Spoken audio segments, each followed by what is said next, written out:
আমি দেখেছি বাইরের ইনফ্লুয়েন্সার মার্কেটিংটা অনেক বেটার কলকাতা থেকে। মানে এটা স্যাড, মানে খুবই দুঃখের বিষয় যে এখনো অব্দি কিন্তু কলকাতাতে আ খুব যে কনটেন্ট ক্রিয়েশন এর ব্যাপারটা উঠেছে বা ইনফ্লুয়েন্সার মার্কেটিং ব্যাপারটা উঠেছে সেটা কিন্তু নয়। দিল্লি, মুম্বাইয়ের ইনফ্লুয়েন্সার্সরা যেরকম চার্জ করে একেকটা ভিডিওতে মানে সেম রিচে, আ সেখানে কিন্তু কলকাতার ইনফ্লুয়েন্সার্স বা ক্রিয়েটর্সরা আনফরচুনেটলি চার্জ করতে পারে না।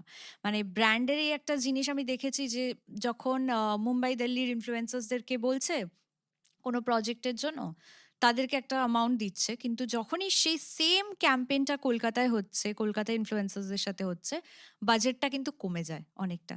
সো এই জিনিসগুলো যতদিন না আই থিংক মানে ম্যাচ হচ্ছে বা দিল্লি, মুম্বাইয়ের মতো হচ্ছে, ততদিন আই ফিল একটু চ্যালেঞ্জিং। মানে ফুল টাইম এটাকে করা চ্যালেঞ্জিং। কারণ কোনো মাসে অনেক আর্নিং হয়, কোনো মাসে কিন্তু হয় না।